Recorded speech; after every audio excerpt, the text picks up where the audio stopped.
Bunu yaxshi aralashtirib köptürüp bo'lgan ekan 125 gram sutni qo'yib köptürimiz.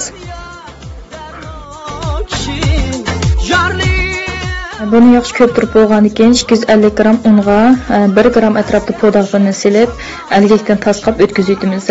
O'tkazib bo'lgan ekan dadenjerimiz bilan aralashmamizni yaxshi bir köptürüp, azazdan töküp turib, ko'p aralashtiramiz.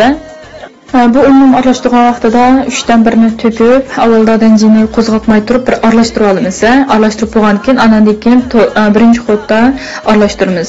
Bekkanaqa saplovni aralashtirsalar, men chang tozan bo'lib tozib ketadimi uni.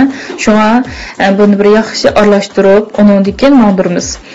Mondirib bo'lgan keyin aralashtirib, buni 3dan 2 qismini töküp, yana aralashtiramiz. Ko'rganmi? Har bir bosqichda aralashtirganda avval mondirmay turib bir aralashtirib, unni singdirib olamiz ichiga. Undan keyin aralashtirsak tozib ketmaydi. Shunga diqqat qilinglar.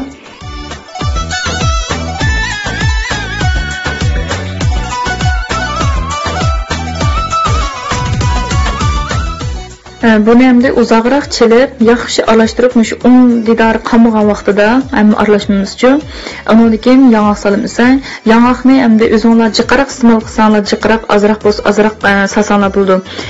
Avval to'g'rab tayyorlab olamiz. Buni to'mroq to'g'raganlarimizni ichiga inchga mandaqcha qirg'anlarimizning yuz qismiga qilamiz. Texnik chiroyli chiqadi. Yong'oqimizni bir aralashtirib bo'lgandan keyin buni las tayyorlab, lasga to'kamiz. Bunu tek yaxshi aralashtirib bo'lgan kellisimizni tayyorlab, avval bir lasni maylab olamiz. Tekshi bütün yerini maylab bo'lgandan keyin un bilan bir sepib, bütün yeri unni qo'limiz tutmaymiz, uni faqat mesela sepib, bir lasni piqirtirsak, bu yerga tekshi yeb pishadi, anki to'kaymiz. Uni paks bir qiqayotgandan keyin hamda aralashmamizni shu qilibmachiga to'kamiz.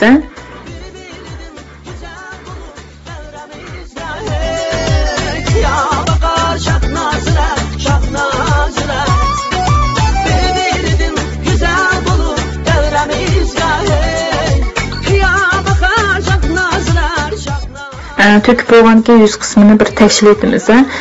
Cho'qim o'tirib yig'lamay, shu qir-qirlarga olib qaytamiz. Bo'lmasa ko'pga vaqtida o'tir egiz ko'pib, ikki taraf ko'pmaydigan ahvollar bo'lib qoldi. Shuni ehtiyot qilsanglar bo'ldi. Endi buning yuziga bayamqi to'g'rab qirib olganni biz adatiksini to'kamiz. Bo'lsa bir qurmishda mudirtib olsanglar, bu ar-arliqlari bo'lmagan yerlarcha tekshirib boradi. Yong'oqni sepgan vaqtida shu tekshi hammaga chiroyli qilib bir qur sepinglar. Bir sepib bir sepmay qolsanglar, pishib chiqqanda bir yer qo'yoq, bir yer suz mudolat bo'lib qoldi uchun shunga diqqat qilinglar. Andan oldin ola qizdirgan 10 minut burun qizdirlar duxovkani. Bo'lmasa, nima qizmon duxovka qilsanglar yaxshi ko'pmaydi yana.